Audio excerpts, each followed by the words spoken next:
565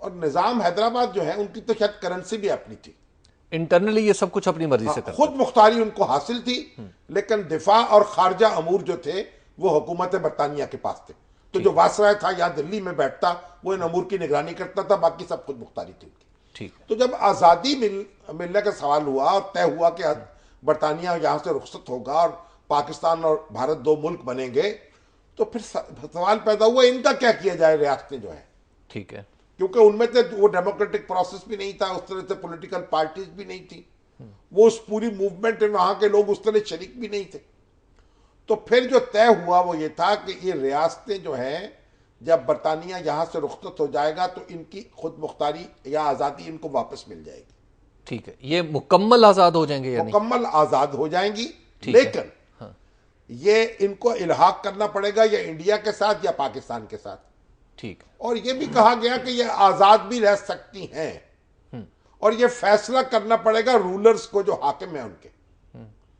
تو کئی جگہ ایسا تھا کہ آبادی جو ہندو ہے جی ٹھیک ہے، اور نان مسلمز ہیں میجورٹی، اور راجے جو ہیں وہ مسلمان ہیں. اچھا. اور کئی جگہ ایسا تھا کہ آبادی جو ہے وہ غیر مسلم ہے اور حکمران جو ہے مسلمان ہے، جیسے نظام حیدرآباد.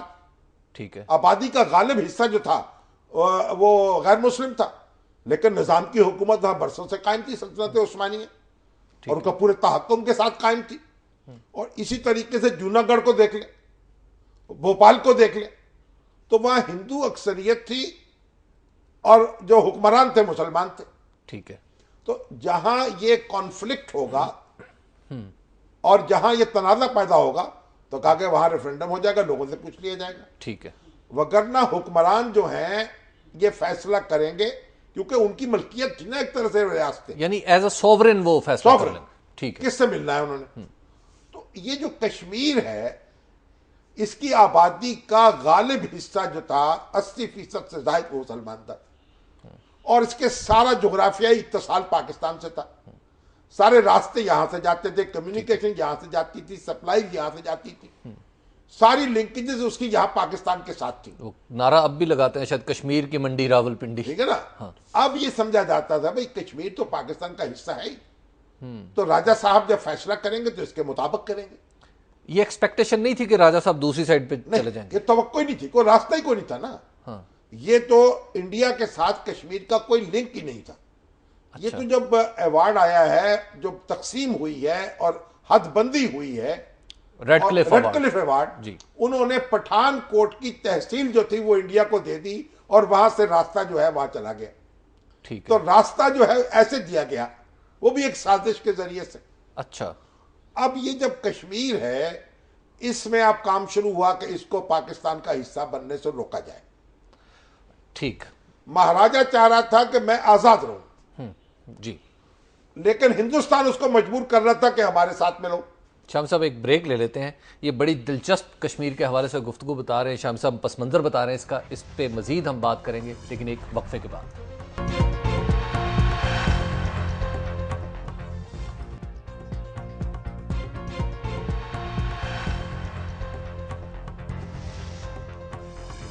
نظر میں ایک بار پھر خوش آمدید. بات ہو رہی ہے کشمیر کے حوالے سے اور شامی صاحب اس کا پس منظر بتا رہے تھے ہمیں کہ کس طرح پٹھان کوٹ کی تحصیل ریڈ کلف ایوارڈ کے تحت انہیں دی گئی. آپ اس کو جلدی سمیٹتے ہیں، لیکن اصل بات یہ ہے کہ جب وہاں آزادی کے بعد وہاں جذبہ تھا جو کشمیر کے مسلمان تھے ان کے اندر بھی، اور وہ چاہتے تھے پاکستان کا حصہ بنے، تو ایک بغاوت سی ہو گئی وہاں. اور جو فوج تھی مہاراجہ کی اس نے اتنے مظالم کیے، لاکھوں افراد جو ہیں جموں میں مارے گئے، پونچھ میں مارے گئے، دھکیل دیے گئے، اس قدر ظلم ہوا جس کی حد نہیں. اس کے یہاں سے قبائلی علاقے سے لوگ جو ہیں وہ داخل ہو گئے کشمیر میں. اب مہاراجہ گھبرایا، اس نے انڈیا کو آواز دی. اس وقت تک انڈیا کے ساتھ اس کا الحاق نہیں ہوا تھا. ٹھیک ہے.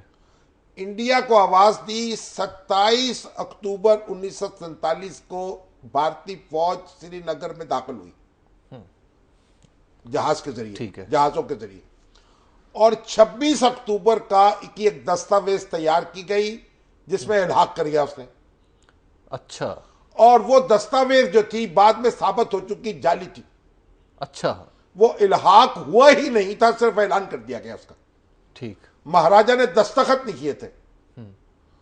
اور پھر اس کے بعد جو دستاویز آئی منظر عام پر اس میں لکھا ہوا تھا، جو ماؤنٹ بیٹن نے جواب لکھا جو گورنر جنرل تھا انڈیا کا، اس میں لکھا کہ یہ میں عارضی طور پر آپ کی درخواست قبول کر رہا ہوں، لیکن یہ عوام کی رائے معلوم کی جائے گی اور ریفرنڈم کے ذریعے تب یہ الحاق کی ہم پوری توثیق کریں گے، یعنی خود یہ بات مان لی۔ ٹھیک ہے، اب وہ ایک بنیاد بنی، اس سے اب اقوام متحدہ میں کیس پہنچا اور یہ طے ہوا۔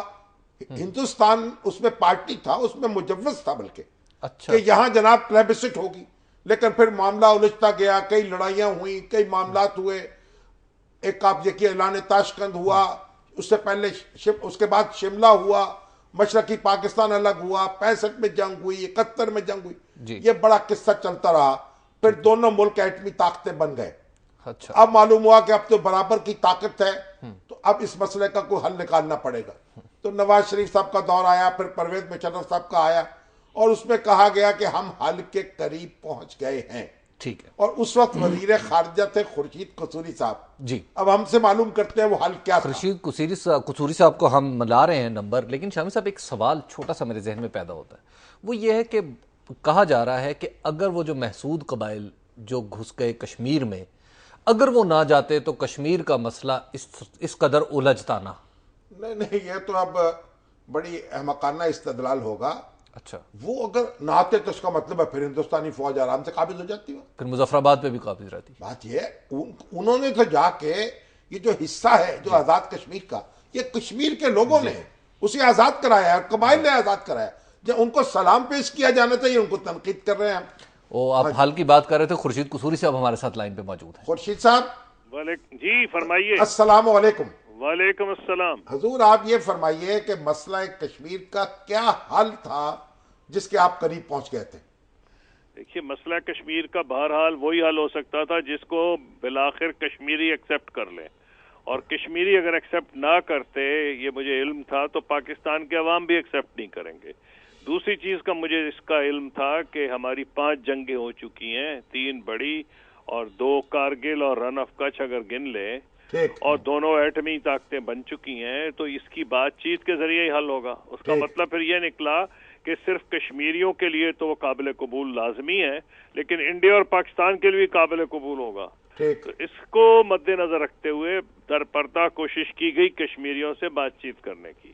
در پردہ کا مطلب یہ کئی تو اوپنلی ہوئی، اسلام آباد میں بھی ہوئی، دلی میں بھی میں ملتا رہا، لیکن تھرڈ کنٹریز میں بھی چھپ کے ملا جہاں کشمیری قیادت کو، تاکہ یہ سمجھ لیا جائے کہ اگر ہم بیک چینل پہ کوئی اپنا سامنے لے کے آئیں پلان، تو اس کو کشمیری رد نہ کر دیں، کیونکہ اگر ہم پلان لے آئیں اور اس کو رد کر دیں تو بیکار سی ایک یہ ساری ایکٹیویٹی ہوگی۔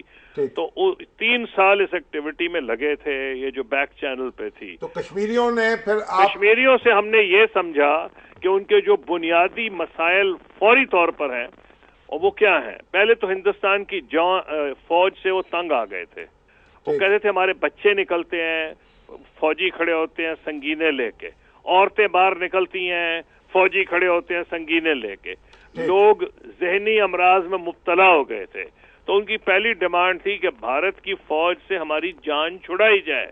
یہ کوئی چھوٹا کام نہیں تھا، لیکن کیونکہ آپ کا پروگرام میں اتنا ٹائم نہیں ہے، یہ بات واضح ہو گیا ہے کہ جب تک وہاں سے فوجیں پاپولیٹڈ ایریا سے انیشلی انڈیا نہ نکالے، کوئی بھی ایسا حل ہم پیش نہیں کر سکتے جسے کشمیری عوام ایکسیپٹ کریں۔ یعنی وہ بیرکس میں چلی جائیں۔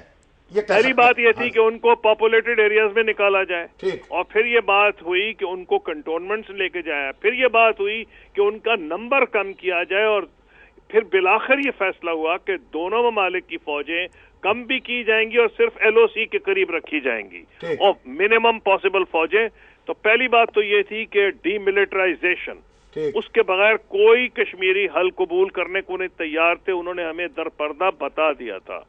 اور دوسری چیز یہ تھی، وہ کہہ رہے تھے کہ ہمارا ایک اسپیشل سٹیٹس تھا جب پنڈت نہرو سے بات چیت ہوئی ہے، اور ہندوستان کی تمام حکومتیں بالخصوص بی جے پی جو ہے وہ آرٹیکل 370 جو اسپیشل سٹیٹس انڈین کانسٹیٹیوشن میں اب بھی موجود ہے کانسٹیٹیوشن، جی، اس کو گارنٹی کرتا ہے، اس کو ڈائلیوٹ کرنے کی پوری کوشش کرتے ہیں، اور ان کی ایکچولی کوشش ہے جو کشمیری لیڈروں نے ہمیں بتایا کہ آہستہ آہستہ اس کو ایک عام ریاست کا درجہ جیسے کہ راجستھان ہے یا مشرقی پنجاب ہے یا بنگال ہے، مشرقی بنگال ایک عام صوبہ بن جائے بس، مغربی بنگال عام صوبے کی اس کو سٹیٹس دے دیا جائے. انہوں نے کہا یہ ہمارے لیے قابل قبول نہیں.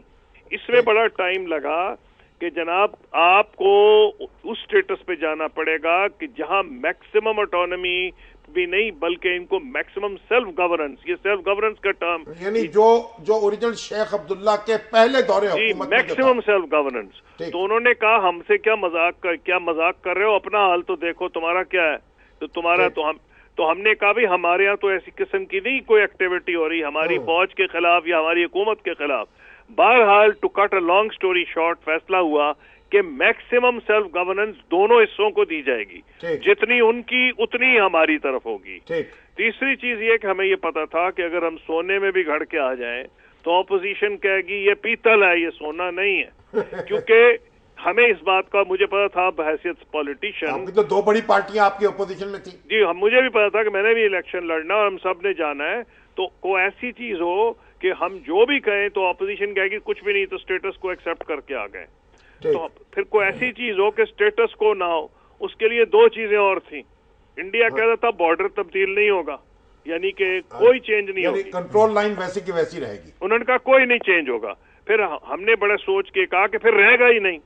ان کا کیا مطلب ہے؟ ان کا جی رہے گا ہی نہیں. جہاں تک کشمیریوں کا تعلق ہے کوئی ویزا کوئی پاسپورٹ نہیں، اچھا صرف ایک آرڈینری ان کے پاس ہوگی یہ جو پرمٹ ٹائپ آئیڈینٹیفیکیشن ڈاکومنٹ کہ ان کا تعلق سابق جو مہاراجہ کی ٹیریٹری ہے اس سے تھا. تو کوئی پھر بارڈر رہے گا ہی نہیں کشمیریوں کے. میری تو خواہش تھی کہ انڈیا پاکستانی بھی جا چکے لیکن وہ ایک دوسری کہانی ہے، لیکن کشمیریوں کے لیے کوئی بارڈر نہیں رہے گا. دوسری چیز یہ کہ کوئی ایسا میکنزم ہمیں لانا پڑتا کہ یہ نہ کہا جاتا کہ ہم سٹیٹس کو ہم نے ایکسپٹ کیا ہے. اس کے لیے ہم نے یہ کوشش کی، یعنی تبدیلی کی ہے کوئی کہ جی ہاں تبدیلی کی ہے. تو جو کہ نہ یو این سیکورٹی کونسل کے ریزولوشن میں کچھ اور تھا، بات چیت میں کچھ اور ہو رہی تھی. تو کوئی ایسی چیز ہو کہ نظر آئے کہ تبدیلی ہے، اور وہ تبدیلی یہ تھی کہ ہم نے ایک جوائنٹ میکنزم ڈیوائز کیا جس میں دونوں اطراف کے کشمیری بیٹھے ہوں گے اور پاکستانی اور انڈینز، اور وہ ان کو کوئی 16-17 محکمے دیے گئے بشمول ٹورزم اور پلگرمیج، اور جو سب سے امپورٹنٹ ہمارے لیے تھا وہ water management and electricity generation, کہ یہ ہمارے لیے زندگی موت کا معاملہ تھا. یہ اس جوائنٹ میکنزم میں آ گیا. نہیں، یہ جوائنٹ میکنزم بنے گا ان چیزوں کو ڈیل کرے گا. جی ہاں بالکل، اور ان کے پاس یہ معاملات جایا کریں گے. اور اس پہ تو ہو گیا تھا اگریمنٹ کہ دونوں طرف کے جو کشمیری ہیں ان کی کیا کمپوزیشن کیسے ہوگی. صرف یہ ابھی جب جو میں کہتا ہوں نا کہ 80-90% ہو گیا تھا حل، یہ نہیں طے ہوا تھا کہ پاکستانی انڈینز موجود تو ہوں گے پر کس کیپیسٹی میں ہوں گے. اس پہ ہماری بات چیت ہو رہی تھی کہ دونوں کی جو ریپرزنٹیشن ہوگی پاکستان اور انڈیا کی اس جوائنٹ، لیکن یہ کلیئر ہوگا کہ جوائنٹ میکنزم بھی ہوگا، دونوں سائڈ کے کشمیری بھی ہوں گے، 17-18 محکمے بھی ہوں گے، اور جن کا میں نے آپ کو اشارہ بھی کیا. اور یہ بھی تھا کہ انڈینز اور پاکستانیز اس میں ایسوسیٹڈ ہوں گے اس جوائنٹ میکنزم میں. پھر بھی یہ بھی تھا ہمیں خطرہ کہ جو بھی لائیں گے اس پہ بھی اپوزیشن کہے گی کہ یہ تم نے کیا تیر مارا، تو کچھ بھی نہیں ہے. تو ہم نے کہا اچھا بھئی آپ آ کے تیر مار لیجئے گا. تو اس میں یہ رکھا گیا تھا کہ 15 سال کے بعد اس کے اندر ریویو بھی رکھا گیا تھا کہ یہ جو میکنزم ہوگا یہ ریویو کیا جا کہ اگر کوئی کہتا ہے انڈیا میں یا پاکستان میں کہ یہ تو کچھ بھی نہیں ہے، آپ تو بیچ آئے ہیں. انڈین گورنمنٹ کو یہ ڈر تھا کہ بی جے پی کہے گی تم تو بیچ کے آ گئے ہو، اور یہاں بھی یہی ڈر تھا. تو نے کہا اچھا بھئی آپ کی حکومت آئے گی آپ بہتر کر لیجئے گا.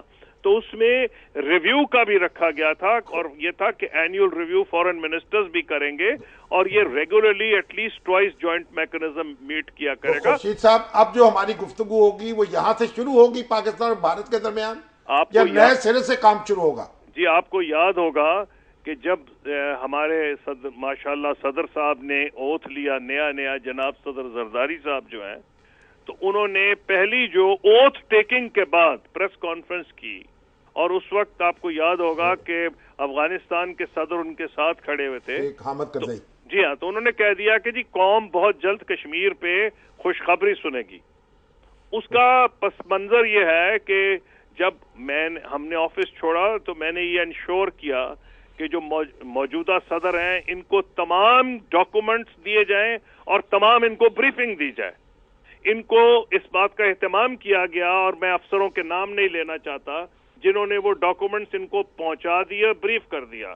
انہوں نے اس کی بنیاد پر بغیر بات چیت کی انڈیا سے اعلان کر دیا قوم جو جلد خوشخبری سنے گی. وہ جو کہ میں نہیں سمجھتا, بہت میں سمجھتا ہوں غلط اعلان تھا. ان کو پہلے انڈیا سے بات کرنی چاہیے تھی, جس میں ہندوستان میں بھی کہ انگریزی کا یہی لفظ ہے, اسٹونشمنٹ کا اظہار کیا گیا, کیونکہ آپ ابھی نئی حکومت آپ کی آئی ہے, بات چیت کریں. تو اس کے بعد جو بدنصیبی ہوئی کہ ہمارے ملک میں ہر تیسرے مہینے ایک ڈیٹ دی جاتی تھی اور چیما گوئیاں ہوتی تھی کہ حالانکہ 5 سال انہوں نے پورے کر لیے ہیں کہ حکومت آج گئی اور کل گئی, مئی میں گئی یا جون میں گئی, جون میں نہیں, دسمبر میں نہیں تو مارچ. تو رزلٹ یہ ہے کہ ایسے حالات میں کوئی حکومت سیریسلی آپ سے ڈیل نہیں کرتی. تو جو کانفلکٹ ریزولوشن ہے وہ فریز ہو گیا. خورشید صاحب بہت شکریہ آپ کا. آپ کی بڑی نوازش, آپ نے بڑی ڈیٹیل سے بتایا ہمیں کشمیر کے حوالے سے کہ رکے کہاں پہ ہیں معاملات. ابھی وقت ہو گیا ایک بریک کا, اور بریک کے بعد ہم گفتگو کا سلسلہ یہیں سے جوڑیں گے شامی صاحب کے ساتھ. آپ دیکھتے رہیے نقطہ نظر.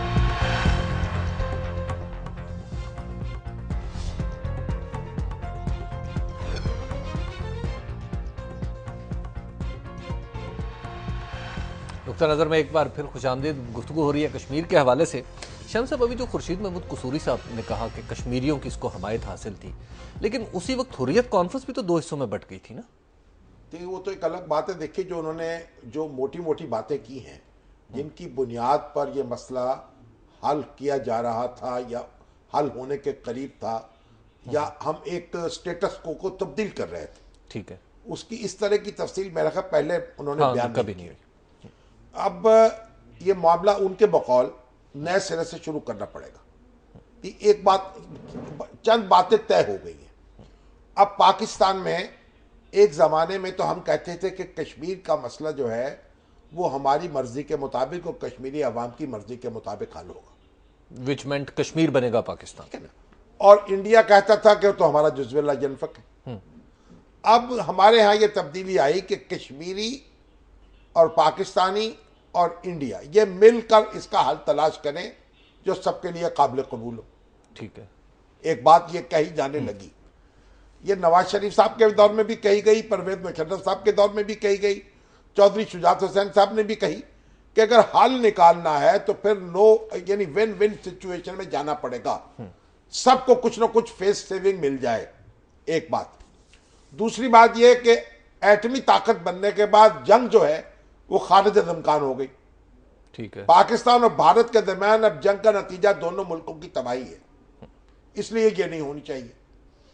ٹھیک ہے. اچھا, پھر یہ ہے کہ کشمیری جو ہے اس حل کا لازمی حصہ ہوں گے.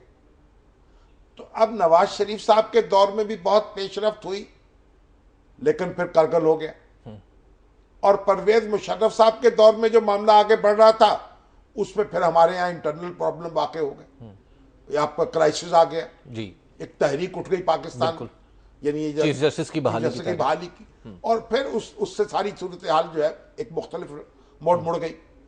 اب بھی ہمیں, اب آپ چاہے نئے سرے سے شروع کر لیں یا پرانی باتیں دوبارہ کر لیں یا نئے اینٹیں رکھ لیں, اسی بنیادوں پر آگے بڑھنا پڑے گا. اور ایک بڑا فیکٹر میں آپ کو بتاؤں, اب چین جو ہے نا کشمیر میں اس کا بھی ایک کردار ہے. چین کے بارے میں خبر آئی تھی کہ وہ جو بھارتی پاسپورٹ پر ویزا جاری نہیں کرتا, کیونکہ کشمیر کو دنیا میں کوئی بھی ملک انڈیا کا حصہ نہیں سمجھتا, ڈسپیوٹڈ سمجھتا بٹوین پاکستان اور انڈیا. یہ نا انڈیا کہتا ہے کہ یہ ہمارا حصہ ہے, کوئی اس کو قبول نہیں کرتا, اور کوئی یہ نہیں کہتا کہ یہ ہندوستان کا حصہ ہے. ٹھیک ہے, یہ ایک بہت بڑی کامیابی ہے پاکستان کی بھی اور کشمیری عوام کی بھی. دنیا میں یہ متنازع علاقہ ہے. اور ابھی وائز عمر فاروق جو ہیں ان کی طرف سے یہ اعلان آیا تھا, مجھے نہیں معلوم وہاں گئے کہ نہیں, وہ چین جانے کا کوئی ارادہ کر رہے تھے, کوئی رابطے تھے چین سے. تو چین بھی کشمیر کا ہمسایہ ہے, پاکستان کا ہمسایہ ہے اور انڈیا کا ہمسایہ ہے. تو یہ انڈیا کو یہ نہیں سمجھنا چاہیے کہ اگر پاکستان میں کوئی وقتی کمزوری بھی ہے تو اس سے یہ مسئلے کو ختم کر سکتا ہے، یہ دبا سکتا ہے۔ اچھا شامی صاحب، اب جو پلیبسائٹ ہے اس کا مطلب ہے وہ نکل گیا اس ساری گفتگو میں وہ سے؟ ایک دوسری کہانی ہے۔ اس وقت تو ہم پلیبسٹ جو ہے وہ کیسے ہونی تھی، کیسے ہوگی، وہ بھی ایک حل ہو سکتا ہے، لیکن وہ تو نہیں ہوئی نا۔ ٹھیک ہے، تو اب جو حالات بدلے ہیں اور جو جنگیں ہوئی ہیں، پھر جو نتیجے نکلے ہیں، اور پھر جو آج ہم جہاں کھڑے ہیں، اس کی بنیاد پر دونوں ملکوں میں ایک ری تھنکنگ پیدا ہوئی۔ لیکن اس کا یہ مطلب نہیں ہے کہ آپ انڈیا کا قبضہ تسلیم کر لیں کشمیر پر، اور چین جو ہے اس کا رول بھی اس میں بڑھ سکتا ہے۔ اچھا، تو انڈیا کو یہ سمجھ، ابھی تو ایک بائی لیٹرل ریلیشن شپ جو ہے اس کے اندر ہے نا معاملہ، یہ دو طرفہ مذاکرات کے ذریعے طے ہونا ہے، یہ کہا جاتا ہے۔ اب اگر اس میں ایک اور فریق آئے گا تو معاملات اور آگے بڑھ سکتے ہیں اور نازک صورت اختیار کر سکتے ہیں۔ تو بھارتی قیادت جو ہے اس کے اپنے مفاد میں ہے کہ اس مسئلے کا حل نکالے، اور مجھے امید ہے کہ انشاءاللہ وہ وقت آئے گا جب کشمیر آزاد ہوگا اور بھارت کی غلامی میں نہیں ہوگا۔ One's life time? انشاءاللہ نہیں، لائف ٹائم نہیں بھائی، آپ لائف ٹائم کیا ہے؟ آپ دیکھیں، مسلمان تو ہے وہ سمجھتا ہے کہ آنے والا دن جو ہے اس کے حق میں طلوع ہونے والا ہے، تو یہ لائف ٹائم یہاں نہیں ہوتی۔ یہ ابھی ناصر بشیر صاحب ہیں ہمارے نوجوان شاعر، انہوں نے لکھا، وہ کہتے ہیں کشمیر کو ایک خواب ہی سمجھو، دو شعر بھیجے ہیں SMS کے ذریعے۔ وہ کہتے ہیں کشمیر کو ایک خواب ہی سمجھو، میں کہتا ہوں ہر خواب کی ایک ہوتی ہے تعبیر، خوب، اور وہ ناصر بے درد کے روتا ہی نہیں تھا۔ یہ سری نگر کے لیے ان کا پیغام ہے، وہ ناصر بے درد کے روتا ہی نہیں تھا، رہتا ہے تیرے واسطے لاہور میں دلگیر۔ واہ، بہت خوب۔ تو کشمیر جو ہے دیکھیں، آپ امید رکھیں، مایوسی کی بات نہ کیا کریں۔ اچھا، یعنی آپ کے خیال میں کشمیر کا مسئلہ حل ہو ہونا جائے ہے۔ گا، باوجود اس کے کہ ہم نے 5 جنگیں لڑیں اور ہم دیکھ رہے ہیں کہ انٹرنیشنل پرابلم سے بائی لیٹرل پہ آگے، بائی لیٹرل سے، یہ تو شملہ کے معاہدے میں ہے نا، کوئی ایسی بات نہیں، مگر ایجنڈے پر موجود ہے دنیا کے، اور ہمارا متنازع علاقہ جو ہے۔ مجاہدین کی تحریک سے ہم نے ہاتھ پیچھے کھینچا، نہیں، اس کے وہ نقصانات۔ تو ایک لمبی بحث اور چھڑ جائے گی نا۔ اچھا، دیکھیے، ہمیں یہ بات ہے، اب اسے کوئی جنگی طریقے سے حل نہیں ہونا، کوئی گوریلا لڑائی سے حل نہیں ہونا، یہ سیاسی مذاکرات سے اور سیاسی دباؤ سے حل ہونا ہے، جی اور کشمیری عوام کی اور پاکستانی عوام کی ڈٹرمنیشن سے حل ہونا ہے۔ جی، تو وہ جو مجاہدین کی آپ بات کر رہے ہیں نا، ان کو تو ایک طرف یہ موضوع ختم ہو گیا، اب دنیا کا موڈ بدل چکا ہے، ٹھیک، اب ہمیں واپس آنا ہے پھر سیاسی جنگ کی طرف، چل۔ جنگ کی سیاست کی طرف نہیں۔ شامی صاحب، ایک بریک ہو گئی ہے، بریک کے بعد ہم نے کچھ موضوعات پر بھی بات کرنی ہے، اور بہت سارے سوالات ہیں کشمیر کے حوالے سے، فیس بک پر بھی، کالز بھی، اور ہم کوشش کریں گے کہ یہ سارا کام اس سیگمنٹ کے اندر ہو سکے۔ آپ دیکھتے رہیے نقطہ نظر۔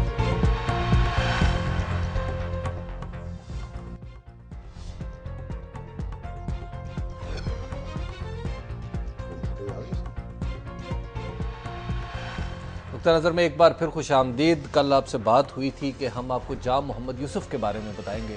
شامی صاحب، سابق وزیر اعلیٰ بلوچستان اور سابق وفاقی وزیر، نہیں، بلکہ حال وفاقی وزیر، اب تو ان کے وہ 2 دفعہ وزیر اعلیٰ رہے اچھا بلوچستان جی کے۔ بالکل، ان کے والد بھی 2 دفعہ رہے، جام میر غلام قادر خان۔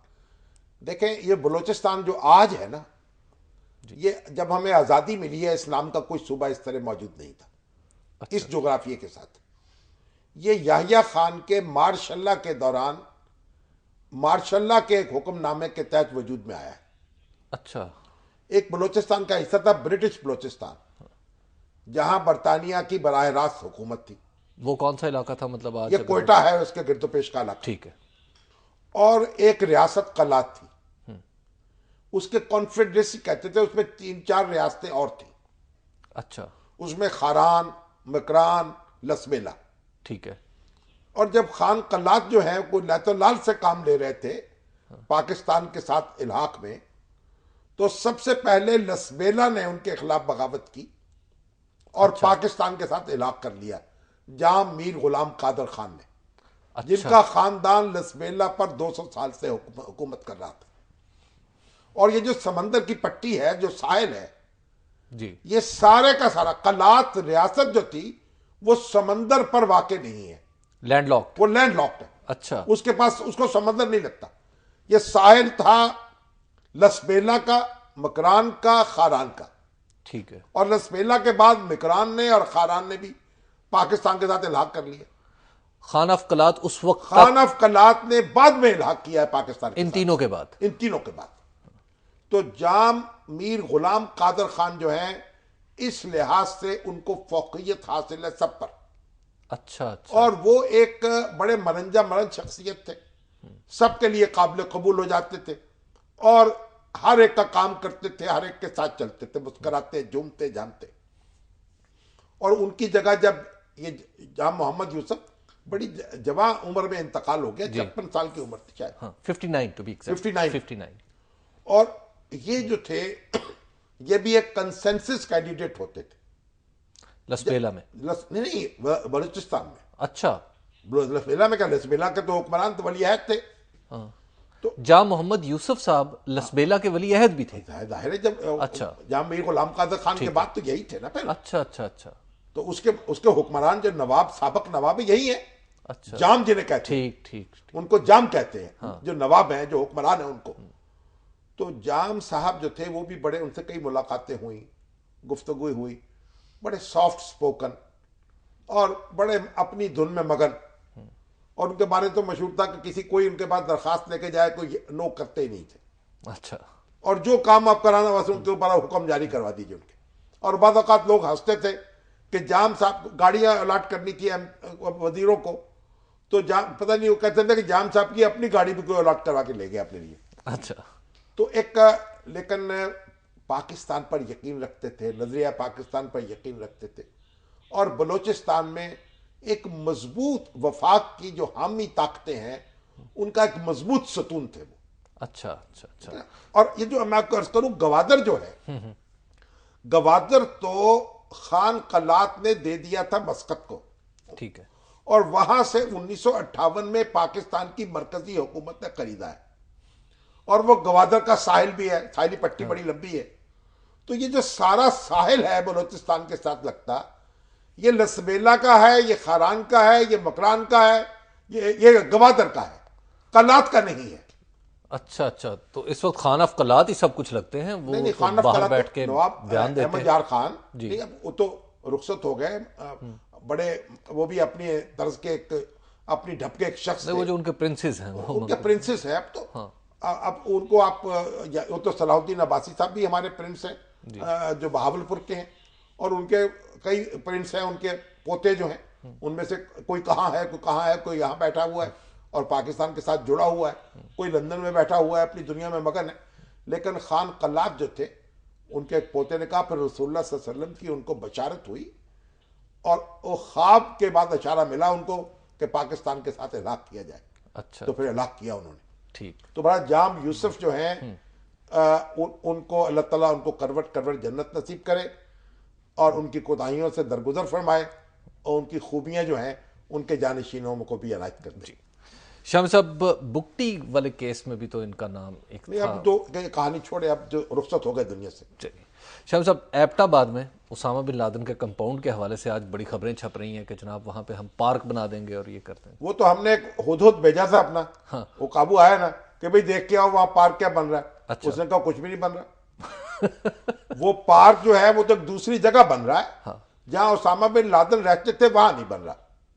لیکن وہ شاید ان کے کہتے 50 ایکڑ مختص کیے ہیں اس پارک کے لیے. ٹھیک ہے. تفریحی پارک کے لیے. اس میں بہت کچھ ہوگا اور اس میں اب ان کے جو وزیر ہے کھیل کے وہ کہتے ہیں جو 500 ایکڑ تک ہم اس کو لے جائیں گے. اچھا.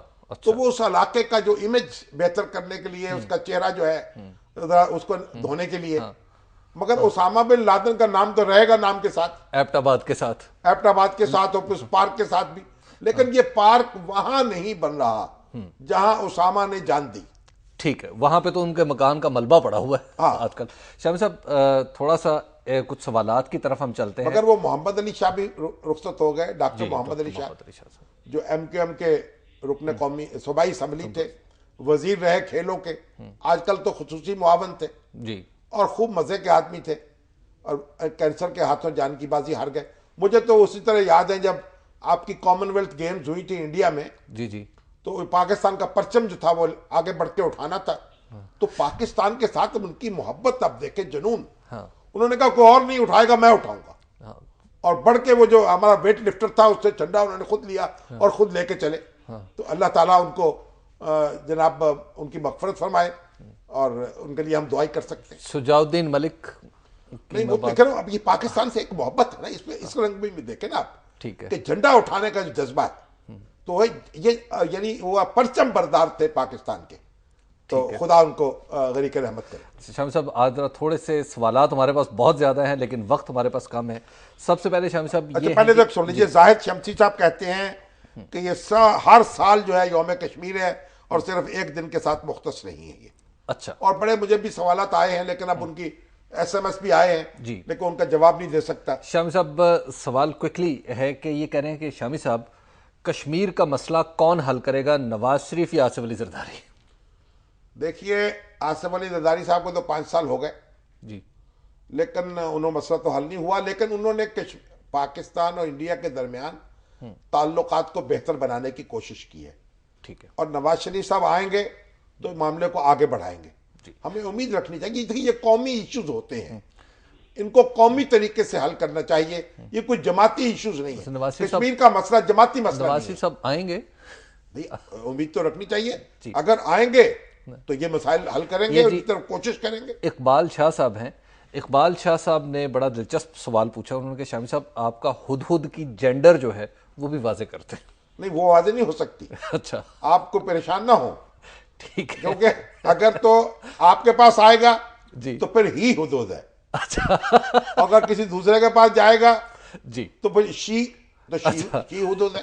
جی ٹھیک ہے. شاہ صاحب ہمارے پروگرام کا نہیں وقت ٹھہر جائیں. جی نواز ملک صاحب ہیں، ٹھیک ہے. وہ میں ایسا کرتے ہیں جناب جنوبی پنجاب کے صوبے کے بارے میں 8 دن سے مسلسل. اچھا اب کوئی جواب نہیں دے سکتا، وقت نہیں ہوتا.